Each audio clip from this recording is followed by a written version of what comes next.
Hey everybody, it's day 16. Welcome back. So today we're going to talk about patience, something that I don't really have a whole lot of sometimes. And it's coming about because my wife and I, we have so many, balls in the air, irons in the fire, whatever idiom you want to use.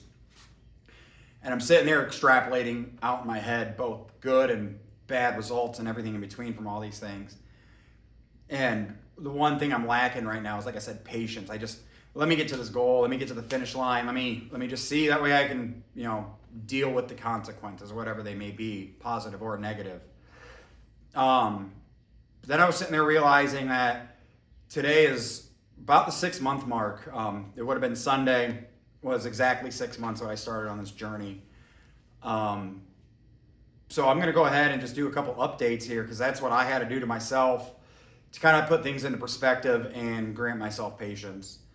So the 28th of December is when I started this journey. That's when I took my first weight loss shot. That's when I took my diet and took it to the extreme other way of where I was at.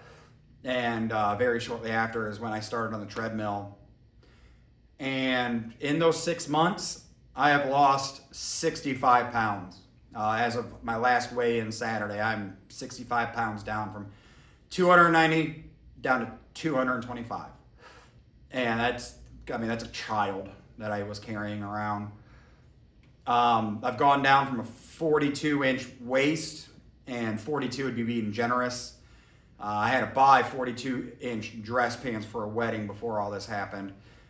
And not only were they 42, but they had like the fat guy elastic in it. So it was one of my rock bottom, one of my coming to Jesus moments when I had to buy those for that wedding. And I was with Elizabeth and Max at the time. I had to try them on in the store, and it took the wind out of my sails, man.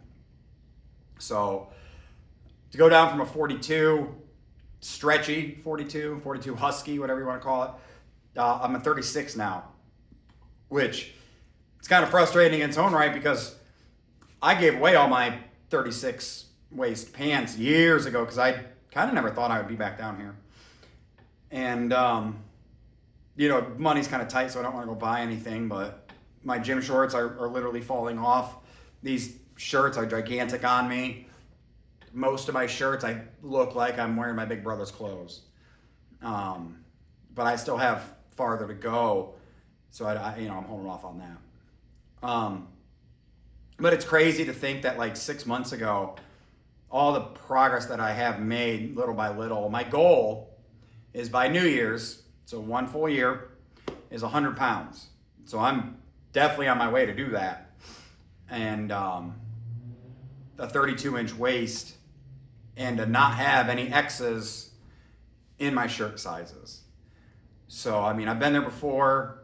Last time I actually took my fitness seriously was about 15 years ago, so it's definitely a little harder this time, But the simple fact that I was 40, almost 41 now, and I took up running and I actually enjoy it. I never thought I would say that.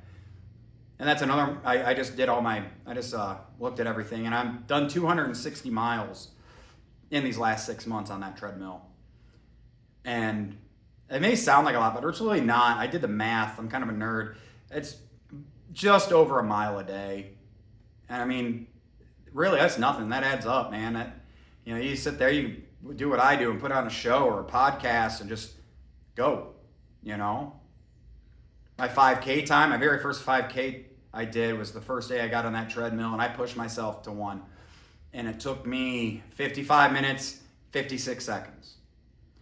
And now I'm running sub 30-minute 5Ks consistently, and my best is 28 and change. So literally cut that in half in 6 months. And it's just a world of difference.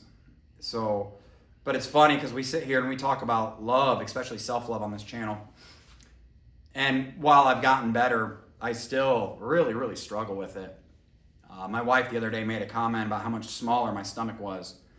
We were just sitting there relaxing on the couch, and my reaction was not, oh my gosh, I know, right? Like, it was, well, a baby elephant's still an elephant. that I even looked it up on Google to prove to her. Baby elephant is how much I weigh, by the way. They're between 2 to 250 pounds when they're born, just so you know. But that, it's kind of wild to think about that, I make this huge leap in my health and taking care of myself and everything, and it's like I can't seem to wrap my head around it and love myself for it yet. It's like I'm still not good enough, and I still want to lose 35 more pounds. My goal is 190. My goal is actually 189. That's the weight class I wrestled in high school, and I don't even know if I'll be able to not make that joke when I hit that weight. And that's something internally I have to deal with. But it is something I deal with daily. So, some of you out there, if you're getting discouraged, you're like, oh, look at this jerk off. He's not really out of shape. Look at me, da da da da da. Yeah, I was there, man. I was 290. I was almost 300 pounds. I had all these small little moments, these anti-milestones almost, right? These coming to Jesus moments, and enough is enough. And it was baby steps. It was patience. And, I've made all these leaps and bounds. I have, a great support system and everything. So I just wanted to share that with you. Patience, just keep on keeping on. So, that's it. I just want to leave you real quick with the Bible verse here about patience. It's hot out, man. This garage does not have air conditioning, and I just got done running. So, like I said, I've been reading the New Testament. I've really been falling heavy on it lately, trying to figure out exactly what's going on with it. There's a reason this book's been around for thousands of years. There's a lot of good stuff in it. But today, patience and perseverance out of the letter to the Romans. Now, man, it is hot in here.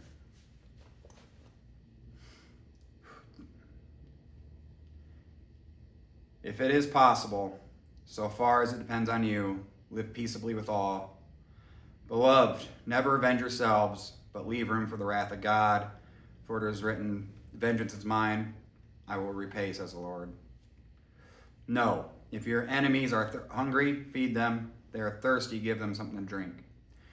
For by doing this, you will heap burning coals on their heads. Do not be overcome by evil, but overcome evil with good.